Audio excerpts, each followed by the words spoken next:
Since the beginning of the modern military, service members have known that a life in service could be more dangerous than most occupations in the civilian world. But some dangers were not as easy to recognize. Dangers could affect their lives and health long after service was over. Stay with us as we talk about military toxin exposure.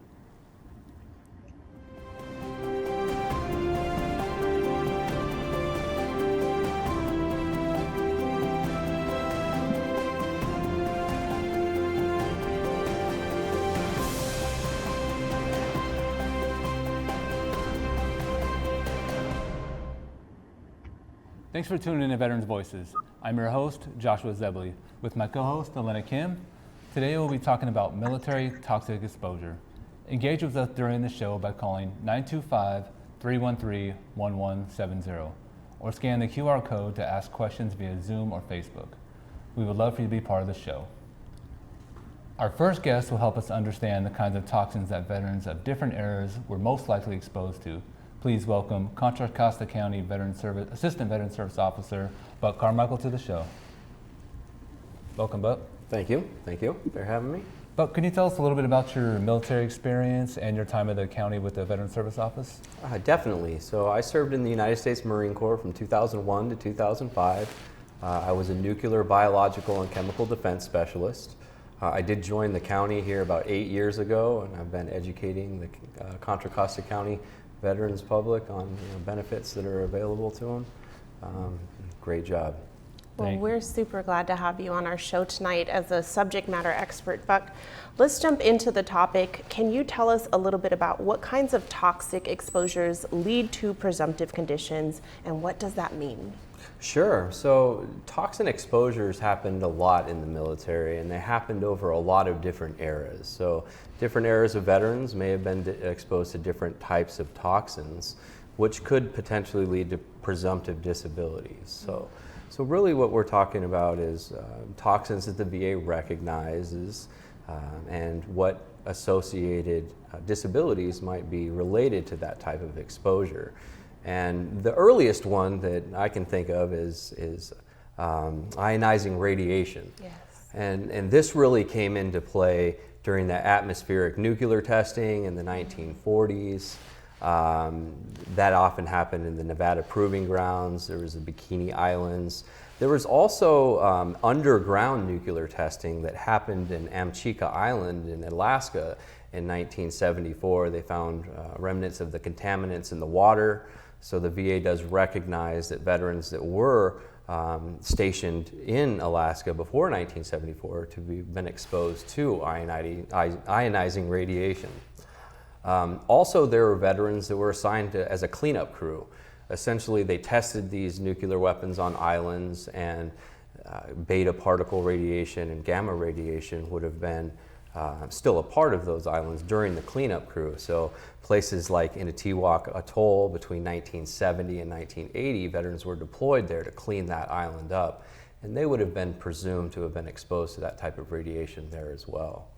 And so if veterans were exposed either during the testing or during the cleanup, what are some of the medical conditions that they might currently be diagnosed with? Absolutely.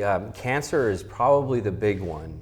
Leukemia, what happens is the radiation penetrates into the body and will cause cellular damage that causes those type of cancers. But other things like carcinoma, melanoma, and lymphomas are also included in that list. So if you're a veteran and you're experiencing any of those medical conditions that Buck just mentioned, this is the time that you want to start asking yourself, should I go into a CVSO office, to my local CVSO, and have a conversation with someone there? Buck, what are some of the other toxins that a veteran might have been exposed to?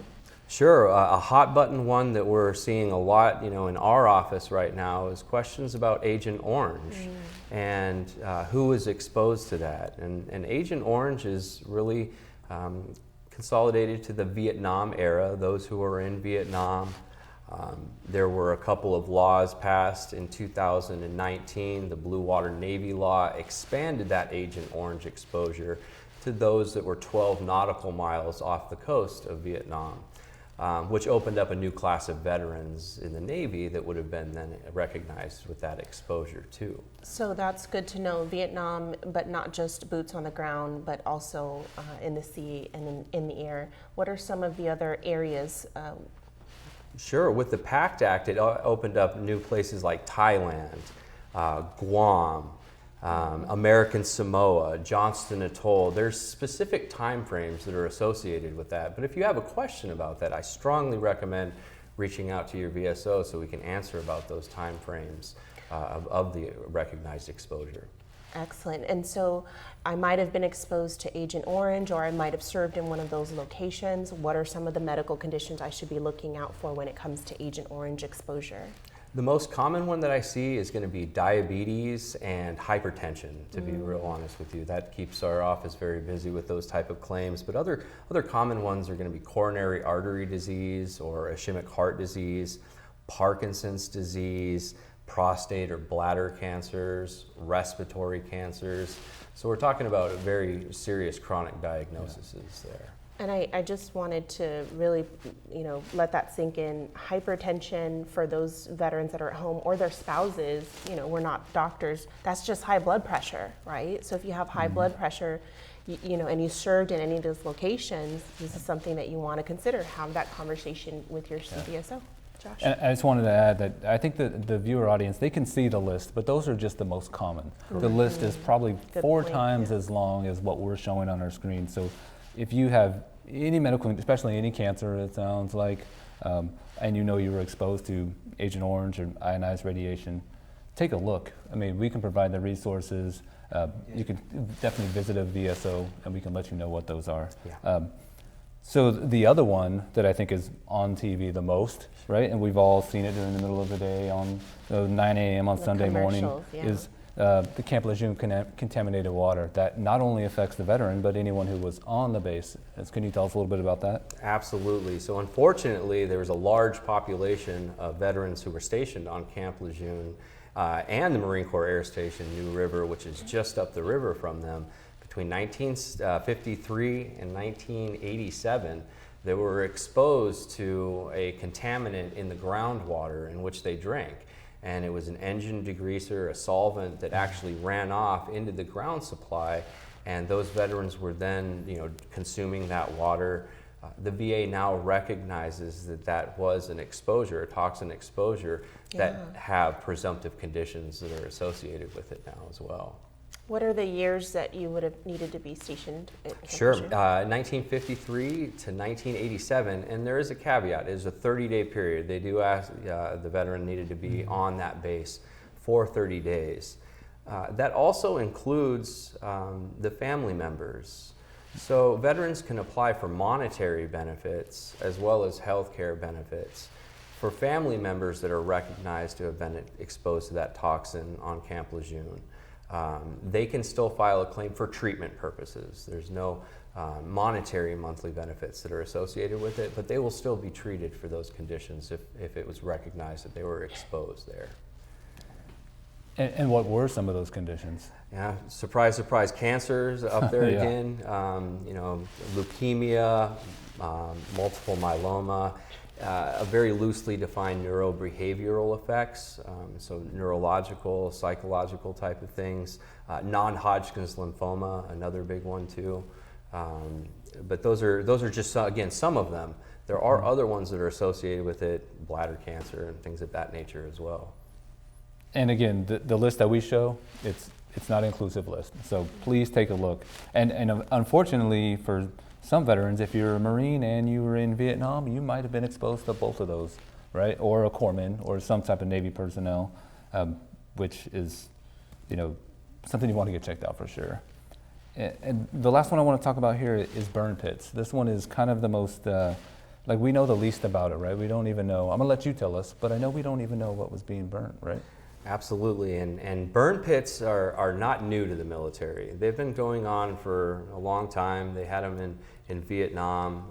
They're recognized here post-1990, and the particulate matter that was burned got up in the air. Veterans inhaled that, and there's no real list of things that were burned in burn pits. So the Department of Defense hasn't come out and said, well, this was burned at this base or this was burned at another base. It really comes down to whatever needed to be burned, trash, whether it was fecal matter, that would get put onto a burn pit. And some of them in Iraq, Afghanistan, were very, very large. I've heard of some as the size of football fields. So a lot of smoke, a lot of particulate matter, but we can't really identify exactly what that particulate matter is, which is why I think the VA has such an extensive list. There's 25 different conditions that are associated with it, from all the way from chronic fatigue syndrome, again, cancers, many different types of cancers, respiratory ailments, so chronic sinusitis, chronic rhinitis, asthma. A veteran cannot join the military with asthma. So if they've developed asthma during that and they served in one of those areas in the Middle East, in Southwest Asia, it's a conversation to have with the doctor and with your veteran service officer. So you mentioned it's not really recognized until after 1990, but it's been happening, for forever, right? People have always been burning trash, waste, whatever. That's how we get rid of things. So it shouldn't stop a veteran that was in Vietnam or Korea or any time prior to 1990 from seeking the treatment, right? Absolutely. So exposure in and of itself is not a disability. So to file for Agent Orange would be a futile matter. There needs to be an associated disability that's attached to it. And oftentimes veterans who were exposed to a toxin have different disabilities that are clearly defined on the list. And if that's the case, the veteran still needs to have a conversation with their doctor about their type of exposure and about their diagnosis and how that diagnosis may have come about there too. The VA will at least entertain the idea that a condition that's not on the list is still associated with a toxin exposure within the service. Well, that completely makes sense. So even if you were exposed to something that's not considered a condition that you got based on a toxin you were exposed to, if you know you were exposed to a toxin, go to the VA still, because that's how it all started, right? If we get 4,000 veterans in 2025 saying they were exposed to this, then the VA sees that and they say, well, we need to do something about this. We need to think about it. And I think that's it. So some of the other non-presumptive toxins, you talked a little bit about depleted uranium. Sure. So depleted uranium is an interesting question because it does give off radioactive material. So these are the alpha particles, but they're very large particles, and a piece of paper can block those particles. So there's nothing associated with alpha particle radiation, which is what depleted uranium gives off. So it's easy to defend yourself against that. Other things like beta particle radiation or gamma, which is an energy radiation, there's no real way of stopping that. So the exposure happens internally. They don't recognize that depleted uranium have any presumptive conditions that are associated with it. However, they do recognize that it does give off alpha particle radiation. This information, I think, to me, it's like I don't really understand all the toxins, and I want to make sure that the veterans that are watching, we make sure that they understand if they feel like they're exposed to anything that's toxic or toxin, what should they do? Well, the first thing they should do is have a conversation with the doctor with how that toxin may have caused a current diagnosed disability. So once we're working with the disability, I would recommend reaching out to your local CVSO office, have a discussion with an accredited representative about the toxins, about the associated conditions. Again, there's going to be a lot of toxins that may pop up in the future. Things like AFFF, which was a firefighting solvent, asbestos, red lead paint. These are things that we know are bad and exposure can cause things, but aren't necessarily presumed or have presumptive conditions that are, or even a presumptive area where a veteran may have been exposed to it. So with those type of conditions, we know they're still toxins, and they know could potentially cause bad things. That's where what's called a medical nexus comes in very strongly. And a nexus is a strong medical opinion that joins what happened in service to a current diagnosed disability. And it has an ideology behind it, why a doctor would believe that. Those are very strong letters that we can get and evidence that we can provide to the VA to get non-presumptive conditions actually service connected. I believe our next guest is going to talk.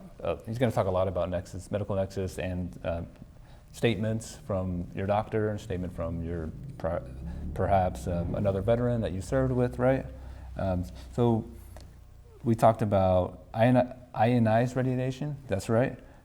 Camp Lejeune contaminated water, Agent Orange, burn pits, depleted uranium, and you said one more?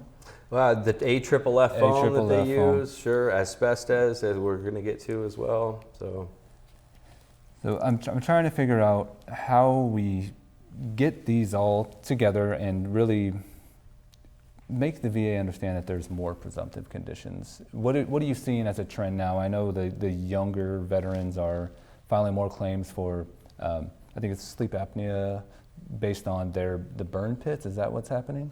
So it's gone through it a couple of different ways. Sleep disturbances is how the VA recognizes the burn pits. Sleep disturbances is very loosely defined. It could be insomnia, it could be sleep apnea, it could be a couple of different types of things. The key always is, if there's anything in question before filing the claim, it's always good to get that medical evidence up front and that medical nexus up front. So you're not allowing the VA to really fill in the blanks for you. You're providing them your personal statement about the exposure. You're providing them a medical opinion about how it relates. So. And those statements and medical opinion, that's something that I want to just share with our viewers at home. You don't have to be an expert on those things. That's what Buck's here for. That's what Joshua's here for. That's what your local CVSO is here for.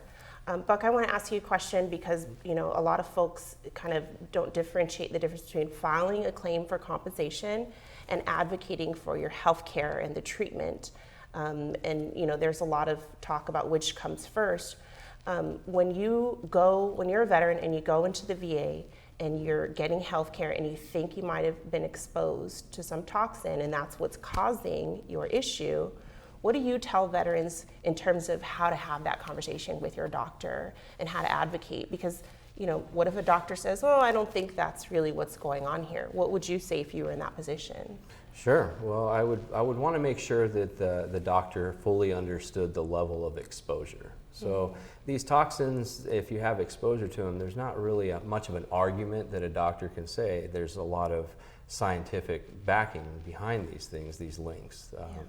So with that, just making sure that the doctor fully understands it. And some doctors are going to abstain from those type of letters, and that's just the way they work. Some of them are more interested in the treatment aspect rather than providing some sort of a nexus to it. And that's their prerogative, but what I would always tell a veteran is, you need to verbalize it to your doctor and they need to put it in their notes. It's a difference between them saying, I believe this happened because of this, and just putting a note in saying the veteran believes that this happened. Either way, you're building that record, and it's important because this is stuff that's going to be looked at again.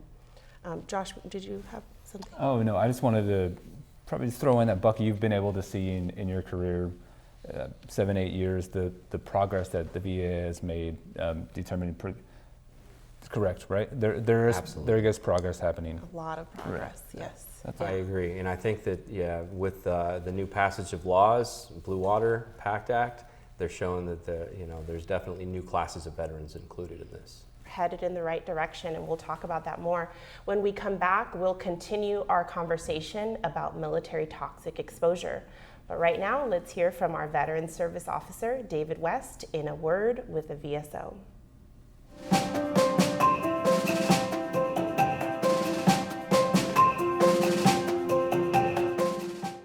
Hi, my name is David West, and I'm a Nevada County Veteran Services Officer. And with the recent passage of the PACT Act last August 10th of 2022, came a lot of what we like to call as claim sharks. A lot of individuals are out there preying on our veterans, trying to assist them with claims and charging them and taking advantage of our veterans through the system of benefits that they've already earned and are entitled to. I know at times it can be extremely difficult to get in contact with your VSO or make an appointment with your VSO. And the reason is because our services are free, we're highly trained, and we're held to the highest standards by the state of California. We are not going to take your money, and we're going to do everything we can to work hard for you. So if you're in the process of thinking about filing a claim or been contacted by somebody out there who wants to charge you money for filing a claim to the VA, please, before entering into any contract, make every attempt you can to contact your local Veteran Services officer. If you're having a hard time, you can contact my office through our webpage at nevadacountyca.gov and schedule your own appointment digitally with my office. Our services are free. It might take a minute to get in contact with us, but like I said, it's because we are the best of what we do, and we're not going to take advantage of you. Thank you. I am continuing our conversation with Buck Carmichael and welcoming Aaron Muntz to the show. Aaron is an Army veteran, a VA accredited claims agent, and the director of the Veterans Department at the Mesothelioma Center. Welcome to Veterans Voices. Thank you, Josh. It's good to be here. Aaron, can you tell us a little about your military service and how you became involved in Mesothelioma Center? Yes, I spent 9 years on active duty in the United States Army. I was commissioned as an armor officer in 1997 and served in Korea, Fort Bragg, several different training locations before going to Fort Hood in Texas just after 9/11. I served with 212 Cavalry in the 1st Cavalry Division and deployed to Iraq in January 2004 as part of Operation Iraqi Freedom 2. I was the company commander of Charlie Company 212 Cav for over 24 months, including 14 months in Iraq. We were stationed in Baghdad, Fallujah, and Tarimiyah over the course of those 14 months. When I got back from Iraq, I spent my last year in the Army as an observer controller at the National Training Center at Fort Irwin in California. After I transitioned out of the Army, I moved back to North Carolina where I went to grad school to become a teacher. I taught middle school social studies for 5 years. And one day I got a call from my college roommate who was working with the Mesothelioma Center. Their veterans director had just left, and he asked me if I knew any veterans who would be interested in serving the veteran community. I jumped at the opportunity to serve and help veterans again. And in May of 2015, I joined the Mesothelioma Center as the veterans director. So I've been here for 9 years helping veterans connect with resources around the country. Wow, that's impressive that you made that transition and realized I want to help veterans. I mean, I think Buck and I have both done that. We left, did something else, and then came in, want to help veterans. So it feels like you're still part of the service, right? It's great. Yes. No, thank you for being here. So Aaron, what is asbestos, and what are some of the more common claims that veterans are associating with that type of exposure? Well, asbestos is a naturally occurring mineral that has several unique properties. It doesn't burn, it has excellent insulation, and it's cheap. As a result, it was used across all branches of service extensively in anything that was fireproof or they didn't want to catch on fire or needed to be thermally insulated. So it was on pipe lagging on every Navy ship or Coast Guard cutter. It was on engine wraps around all different vehicles, track, wheeled, rotary wing, and fixed wing aircraft. It was used in brake pads and clutch faces. So it was used extensively. As a result, millions of veterans have been exposed to asbestos over the decades, from the 1940s, the ramp up to World War II, up through the deployments overseas in Iraq and Afghanistan. So millions of veterans have been exposed to asbestos. It most commonly causes disease 20 to 50 years after you've had exposure to the dust and particles. Those dust and particles can enter your body two ways. You can swallow them or you can inhale them and they get into your lungs. The most common diseases that we see are lung diseases, scarring caused by those fibers embedding into scar tissue, into the lung tissue and causing scarring, which affects breathing, causes shortness of breath. So you have asbestosis or calcified pleural plaques. There's also several different cancers that are caused by asbestos. The most common is lung cancer. Mesothelioma cancer is a rare and aggressive cancer that is almost only caused by asbestos, that affects the lining of the lungs and the lining around the abdominal organs. The VA also recognizes that cancers of the urinary tract and digestive tract can be caused by asbestos exposure.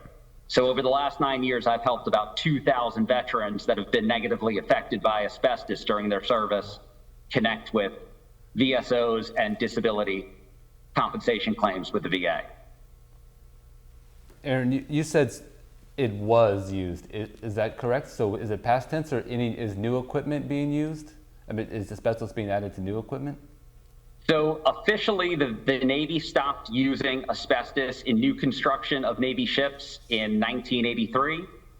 There are some military necessity products that still contain asbestos. For example, when I was on an Abrams main battle tank in Iraq in 2004, I had asbestos middens as part of the basic issue inventory on my tank. I used to use the asbestos midden as a pillow inside the turret in between, if we had a few minutes in between our operations. So asbestos is still used when there is no other alternative, right, but it is not used on Navy ships and brake pads and those types of applications where it was used so extensively through the early 1980s. So if you were exposed to asbestos in the military, will the VA automatically presume that lung cancer is associated with that exposure? No, they won't. Asbestos is a challenging exposure to get service connected because it's not a presumptive condition. Asbestos, like every other non-presumptive condition with the VA, requires additional medical documentation to connect your exposure to what you're currently suffering from, the medical nexus. It also requires you to prove that the majority of your lifetime exposure to asbestos was while you were on active duty and not during your civilian career before or after your service. So it requires, the burden of proof is on the veteran, and that's how a subject matter expert like myself can work with a veteran or VSOs to help them understand the documentation and the evidence needed to support a disability claim or a DIC claim for a surviving spouse with the VA. So you said it could stay in your lungs, right, for 20 to 50 years? Right. So do you see a lot of veterans, they're thinking that, oh, I was in Vietnam around asbestos or in the 70s maybe, and but that's gone now, and they don't even go get tested because they figure there's no way to test it, and it not being presumptive that it's just gone. Once it's gone, you're like, what do I do? Right. The good news is that only about 20% of veterans who had significant exposure to asbestos will have a negative health outcome from it. So just because you had exposure doesn't mean you will get sick from it. But the symptoms, especially the early symptoms of asbestos lung diseases or lung cancers, are very similar to other common aging or health conditions, with shortness of breath, a cough that won't go away, tightness in your chest. So often a veteran won't understand that something that they were exposed to when they were 18 or 19 years old is causing them medical problems 30, 40, or 50 years later. So understanding how you were exposed to asbestos in this case, or any other toxin, is the first step with understanding how that toxin, how that carcinogen may be negatively affecting your health today. So understanding the conditions of your service is usually the first step with understanding how to get service connected for something that you're dealing with years after you retired or ETS'd from the military. So what would be the first step, you would say, or how do they go about, what's the process of once they realize they were probably exposed and they have some type of medical condition, what should they do then? The first step is research. It may be reaching out to other veterans, other guys who you served with during your military service. It may be going to va.gov and looking at all of the different toxic exposures and where those most commonly occurred. The VA has, on their asbestos page, has a list of the most common job specialties that had exposure to asbestos, but it's not comprehensive. What I tell every veteran that I talk to is if you served and you were around any type of equipment, you lived in barracks that were built in the 60s or 70s, you spent time in the motor pool, you had exposure to asbestos. So talking to your doctor about your exposure is the first step. Whether you've had exposure to petroleum, oil, and lubricants, cleaning solvents, the AFFF firefighting foam, asbestos, Agent Orange, burn pits, whatever it is, understanding how those chemicals or those toxins may affect your health and talking to your doctor about the symptoms you're experiencing and if any of those toxins may be a contributing cause is the first step. So the VA has a testing process, correct? The VA has an asbestos monitoring program for veterans who were registered prior to their ETS. It's primarily Navy veterans who left the service in the 70s and 80s. At this point, with the PACT Act and the expansion of healthcare benefits that went into effect on March 5th of this year, any veteran who has a toxic exposure, who's not already enrolled in the VA healthcare system, can enroll, and they can participate in the toxic exposure screening. And that's what I would recommend to any veteran is if you haven't gone through that process to get the toxic exposure screening with the VA. Understanding what tests you should ask for is important before you go to that screening. So I talk to veterans about how to get the proper diagnosis for an asbestos lung disease or cancer. And that typically starts by asking for a CAT scan of your chest and lungs and a pulmonary function test, which evaluates if you have any lung function loss due to scarring or fibrosis in your lungs or in the outer lining of your lungs. Now, you mentioned that the proof really lies on the veteran. What does the veteran have to show the VA in order for the VA to recognize that they were exposed to asbestos? So the VA has a list of job specialties and job ratings for Navy personnel. They have every job rating and they list whether the exposure to asbestos was highly probable, or minimal based on their job rating in the Navy. They don't have this for any other branch of service.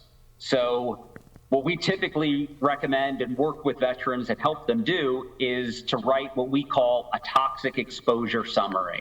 And it's basically your statement in support of claim, your personal narrative about your service, how, when, and where you were exposed to a specific toxin. For asbestos, we try to pinpoint the locations that the veteran served, the equipment that they worked with, and we were able to research to see if any of that equipment contained asbestos materials or parts. If they were a truck mechanic, a wheeled vehicle mechanic in the Army in the 1970s, and they worked on deuce and a halves and 5 tons, we can show that the brake pads and clutch faces on those vehicles contained asbestos. If they served as a boiler technician in the Navy, we can show that the pipe wagging and many of the materials that were in the boiler room contained asbestos they were exposed to every day while they were doing their duty. So we start with where the exposure occurred, and we can help them. A lot of times a veteran may not know how they were exposed to asbestos. Based on the thousands of veterans that I've assisted, I can help them understand where they were exposed, and we can use that as a starting point for that asbestos exposure summary. So you all actually help veterans write a medical nexus statement?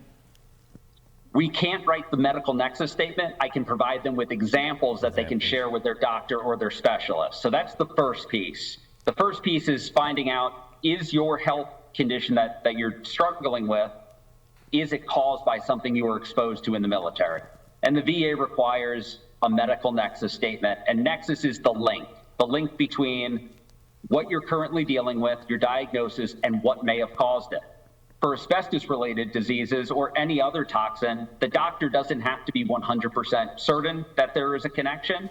They just have to understand that what you were exposed to, and if that's one of the known causes of your condition. And based on the medical evidence, they can put in their personal opinion as a professional that they believe that it is at least as likely as not that your condition was caused by your exposure to the toxin. And what that translates to for any of the veterans watching is there's a 50% chance or greater that your condition was caused by your exposure. And if your doctor will put that in writing for you, you have the medical nexus. We also work with veterans to provide medical research studies that they can share with their doctors or submit along with their claim to show that there is documentation in the medical community that that condition can be caused by that exposure. What advice would you give a veteran that is unable to obtain a valid nexus statement? And that can be a challenge, especially for a veteran who only gets their health care from a VA healthcare system. Often, and I've heard it from veterans across the country, that their doctor at the VA has been instructed not to write or provide a medical nexus.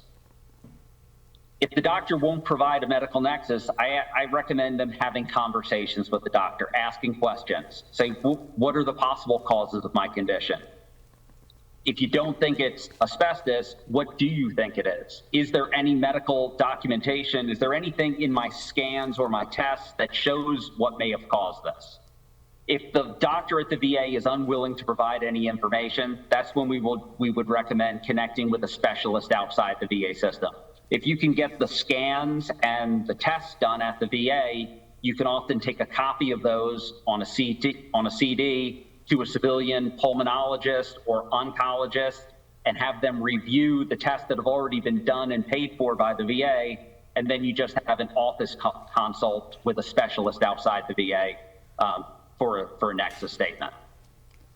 Well, thank you so much for joining us today, Aaron. It was great information, and I think the veteran community is going to really take a hold of that information. When we come back, we'll conclude our conversation about military toxic exposure, so stay with us.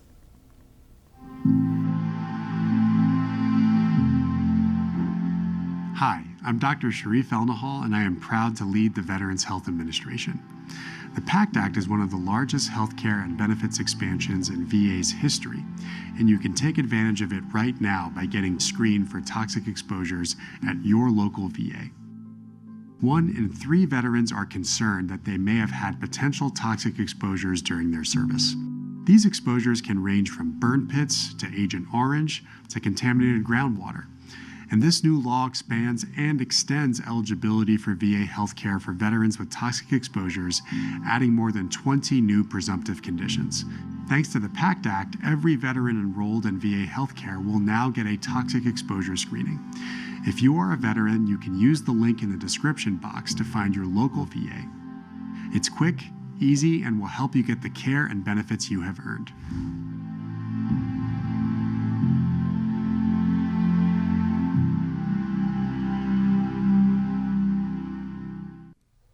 Welcome back to Veterans Voices. We're talking about military toxic exposure. Engage with us during the show by calling 925-313-1170 or scan the QR code to ask your question via Zoom or Facebook. We'd love for you to be a part of our show. We just saw a PSA about the Department of Veterans Affairs toxic exposure screening, and in this segment, we want to take a deeper dive into that process. Please join me in welcoming Department of Veterans Affairs toxic exposure experts, Dr. Eda Quinones-Romero and Jacqueline Johnson, to the show. Welcome. Dr. Quinones-Romero, we're going to refer to her also as Dr. Q during this segment. Can you tell us a little bit about what to expect? What is the toxic exposure screening? Sure. The toxic exposure screening is part of the PACT Act, which was signed into law by U.S. President in August of 2022 and implemented at the VA starting in November of 2022. The PACT Act requires every single enrolled veteran to receive a toxic exposure screening at the VA. The toxic exposure screening is also known as TES and is comprised of a series of a few questions asked to the veteran, once initially and then at least every 5 years, to identify any potential exposure to toxins during their military career. The toxic exposure screening questions are the same in all VA medical centers, and its main purpose is to document all the veterans' concerns of military toxic exposure in their health record. And this allows to follow up of potential health issues that those exposures can cause in the future. It is completed in two steps. The first step includes gathering information about the potential exposure, and the second step is a follow-up of any endorsed exposure and full documentation of the concerns in the health record. Both steps are completed in medical appointments. Our facility has toxic exposure screening navigators who can also complete the TES outside of medical appointments. There are no laboratory tests, diagnostic tests, or physical exam associated with the actual toxic exposure screening. Also, a TES does not initiate a disability claim. It's important to mention that the VA has screened more than 5.5 million of veterans across the board nationally, and we encourage all veterans to start this conversation with the VA, with your doctor, which may begin with requesting the toxic exposure screening. So TES, the acronym for toxic exposure screening, and I heard some really good points from Dr. Q there. Just something that folks might be, surprised by. There's no diagnostic test here. There's no blood draw. There's no x-rays. It's a series of questions that you're going to be asked. And it's the same everywhere, no matter which VA you walk into, you're going to be asked the same questions. It's primarily used for documentation, all very helpful tips. Jacqueline, how can a veteran request the TES or toxic exposure screening? The screening can be requested from any member of the Veterans PAC team during a primary care appointment or staff member during a specialty appointment. The request can be made by phone or secure messaging. If it is made by phone or secure messaging, then likely someone from the provider's office will call the veteran back or another staff member to complete that screen. It's not often completed right then and there. Our dedicated TS navigators can also be called directly from veterans as a self-referral by phone, or more commonly, we do have toxic exposure screening navigator consults that may be input by any VA staff member if the request is made outside of a VA medical appointment. As we do get many inquiries for toxic exposure screening, and sometimes a veteran is not enrolled in VA healthcare at the time, we do take this as an opportunity to invite the veteran to enroll in VA healthcare, give them an overview of services available at the VA, and then provide them with the national enrollment eligibility information, phone number, local numbers, as well as, or if they request an online link to enroll. Thank you, Dr. Q and Jacqueline, for joining us today. I really appreciate it. But so what happens after the toxic exposure screening is completed?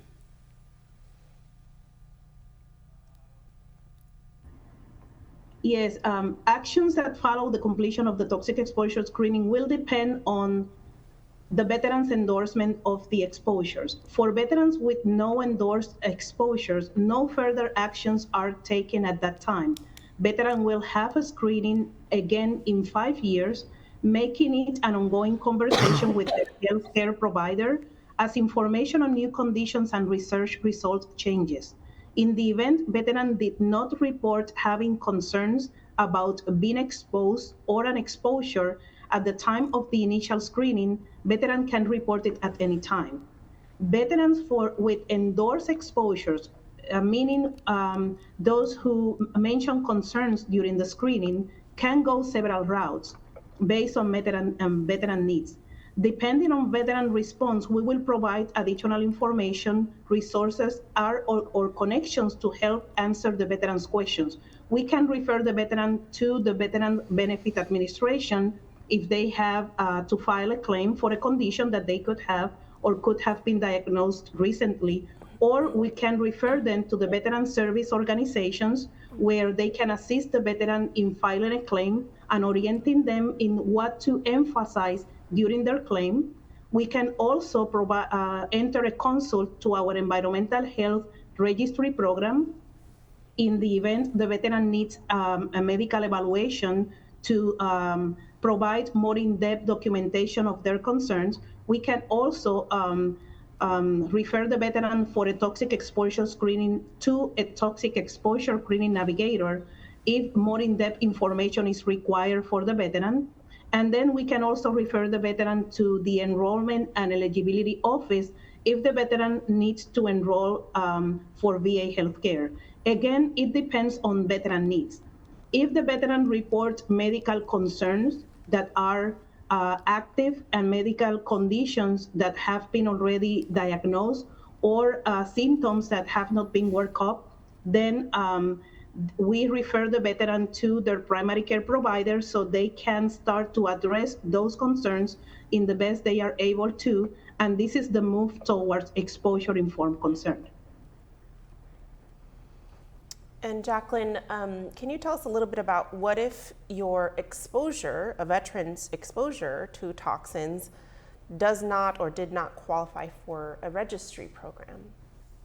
I think it's important to understand that the PACT Act extended eligibility criteria for benefits, so the healthcare side eligibility and disability compensation and pension benefits. However, it did not change the eligibility criteria for the various registry programs. Our registry programs are nationally mandated or congressionally mandated, so it does take time for the additional locations and such to be added to the registry programs. I think it's just more important that veterans are now more benefits eligible with the PACT Act. The previous guest did touch on the full speed ahead for March 5th of 2024, where all veterans who were considered exposed to toxic exposures are now eligible for VA healthcare. There is a little caveat to that. Not everyone's DD-214 will show that they were exposed to toxics, so they may require a health eligibility center review for eligibility termination for enrollment. Thank you very much. So are there any other important facts or things that veterans should keep in mind when dealing with this entire process? Yes, before moving there, I want to mention that the fact that a veteran doesn't qualify for a registry program doesn't mean that the veteran cannot have an evaluation for environmental health concerns. There is a provision now that is known as non-registry evaluation. And in these non-registry evaluations, we take a detailed health history, including dates of active duty and reserve service, job titles and actual job details, location of exposure, mechanism of exposure, route of exposure, and intensity and duration of exposure. And we document that in the record of the veteran so that this information can be used in the future as a baseline, just in the event the veteran develop a medical condition that could be related to the exposure to toxics during their military service. And so I just have a clarifying question, Dr. Q. You use the term endorsed exposure. This is just another way of saying a concern about whether or not you've been exposed in the military. So if you come to that screening and you have a concern and you state that concern, what happens or what the next steps are after that are just going to be dependent on how you answer each of those questions. Should a veteran be concerned in terms of, well, I don't want to answer these questions wrong because it might have some effect on my disability compensation? What would you say to a veteran who had that concern? Yes, the veteran should always answer questions regarding their concerns that they could have. Their concerns could be or might not be related to the condition for which veteran is currently service connected. The veteran could be service connected for for example, Agent Orange, and then the veteran can have concerns that are different from their service connection for Agent Orange. So being service connected should not stop veterans from taking the screening and having the screening done, because there could be other concerns that the veteran could have. I want to repeat that because it's such an important point. You said that being service connected should not prevent you from going to your VA hospital or your clinic and asking for a toxic exposure screening. I actually want to shift back into the studio and ask Buck, who's our subject matter expert on compensation here, if a veteran comes into your office, Buck, and has never had a toxic exposure screening, and they say, you know what, I don't think I have anything related to that, but I do want to file a claim.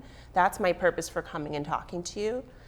Would you tell them to get a TES, a toxic exposure screening, done anyways? And what I'm kind of getting at with this question is, like, backing all the way up here, like, why is this important from the compensation aspect? I think a toxin screening is good because it's questions. As you said earlier, it's not a blood draw, but it's where you served in the military, what you may have done in the military, how you may have been exposed to different type of toxins in the military. So the first thing I always do is review the DD-214 so that I would have an understanding of the service that veteran had. And if it's something that shows, you know, a Vietnam service medal, we would have that conversation about Agent Orange, or, you know, I would allow that to kind of dictate the conversation. But if things are aligning, a toxic screening would be fantastic, because that's going to be a deeper dive into where they were. You know, like the asbestos exposure, there's certain degrees of exposure that are related to that. So depending on what you did in the military. So a toxic screening, especially with the relationship that we have with the VA clinic, I would strongly recommend a veteran get in touch with a PAC team member and have that conversation and see where that leads. It sounds like from both ends, I'm hearing that it's important to get this screening done, whether you have the compensation coming in already from the VA or you don't have it coming in. It sounds like what we're saying is you can't be harmed by doing this screening, so it's really important, and we're emphasizing that because it's so important. I wanted to ask in terms of locations, in terms of where you can get this done, is it also available at clinics that might be out in rural areas, or would you maybe have to be concerned about traveling to a large VA in order to take this screening? To our VA experts, Dr. Q or Jacqueline. The screening can be completed by phone. So we do have our TES navigators that are doing outreach and calling the hard to reach veterans. They are actually right now kind of on are doing a homeless outreach program to reach those veterans who don't come to the clinic very often. And, you know, obviously we want to screen everybody. That's really good to know. I mean, you don't even have to leave your home in order to do it. So I think that's excellent. It can be done over the phone. So since the implementation of the TES, about how many veterans do you think have taken the screening, have gone through the screening process? Yes, it has been nationally a little more than 5.5 million of veterans. Oh, sorry, can you say that again? Yes, it's a little more than 5.5 million veterans nationally. That's almost the entire state of California's veteran population. I think that's amazing. So the VA and other veterans organizations are really promoting this, and I think it's great. You made it very easy, it sounds like. You can do it by phone, because you know the hardest part sometimes is to get people to come into an office. So the fact that the VA has made this something that is available, you know, by phone, and the advertisement, that's great. And I hope that it continues to grow based on the information that's coming out. It sounds like it definitely will. Thank you. And Dr. Q, did you say that you take it and then you should expect to do the screening again in 5 years? Are there only some folks that we should recommend do it again in 5 years? How is that differentiated? Yes, there are the screening is done initially, and then depending on the response of the veterans, it can be done 1 year later or 5 years later. For veterans that don't have concerns at the point of the screening, that needs to be repeated in 5 years. For veterans who answer don't know because they are not sure about the exposure, if they were exposed or not, but they don't want to say no, then for those, we need to repeat the screening in 1 year. And for veterans who have concerns, then the screening is done at that time, and all the evaluation and everything else that follows the screening, a positive screening, follows that. Those that will start with a follow-up evaluation might not need a second screening in 5 years because they are already like in a workup protocol or being followed up. So hopefully that answers your question. Yeah, that makes complete sense. Why is it important that you're doing this screening again in a year or in 5 years? What would you tell a veteran that asks, well, why I just did it, why do I got to do it again? Yes, because again, there are some patients that might not remember that they could have been in a place where the exposure could have happened. There is new information that continues to appear. There is a lot of research that is ongoing, and there are several locations that continue to be added to, this toxic exposure matter. So the veteran might not qualify or may didn't qualify in the past, and now there are new locations and they read the newspaper and say, oh my God, I was in this location and I filed a claim a few years ago and I was denied, and I said no, that I was not exposed. When I was asked, let me go back to the VA and let them know that I was in this new location that was added as part of the PACT Act and I want to be evaluated. It doesn't matter if the veteran said no the first time. If the veteran has a concern at that time, they can go back to the VA and notify that. Yeah, that's great information. And I see Buck nodding his head over here. I mean, we're certainly on the same page as VSOs, Some of the things you mentioned, Dr. Q, is you got to do the screening again, potentially because you might not have remembered everything the first time, or you might not have had those medical conditions that, like we talked about earlier in the show, they come up later in life, or the research is ongoing and things are added either through research or through legislation. So it's really, I'm really glad that we're having this conversation about toxic exposure and what the VA is doing to sort of bring us forward in terms of screening. So it's great to see the pure number of veterans that have went out and taken advantage of the toxic screening, and I'm happy to help with advertise that out to veterans. Yeah, so important. I think that's what we're doing today with the show. Yeah. And those are great numbers, and we only want them to get higher. So that's why we're having this conversation. I really want to thank everybody for joining us. That's our discussion. Thank you to our guests today at the VA. Thanks, Buck, for being here in studio, and Aaron. If you or someone you know could have been exposed to toxins in the military, I hope we've inspired you to reach out. We hope you have found our conversation educational. We leave you with some resources related to military toxic exposure. If you have questions about your potential toxic exposure, a County Veteran Service Officer is a great place to start. Find yours at nacvso.org. The Department of Veterans Affairs can help with toxic exposure screening and get you on path to treatment. Go to va.gov and do a search for toxic exposure. The Mesothelioma Center helps veterans who have been exposed to asbestos. Reach them at asbestos.com. Veterans Voices is brought to you in part by contributions from the Diablo Valley Veterans Foundation, dedicated to helping veterans near you. American Legion Post 246, honoring the tradition of American Legion in Danville. If you would like to help sponsor Veterans Voices, you can donate to Veterans Voices, care of Diablo Valley Veterans Foundation. Get in touch with them at diabloveterans.org. To rewatch tonight's episode, check back on our homepage later this week or check your cable provider's schedule for rebroadcast times. You can also rewatch this episode and many others on our YouTube channel, Veterans Voices of Contra Costa.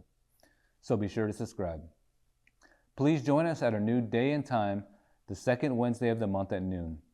Next month, we'll be celebrating Independence Day. You won't want to miss it. To all the veterans and their families, thank you for serving.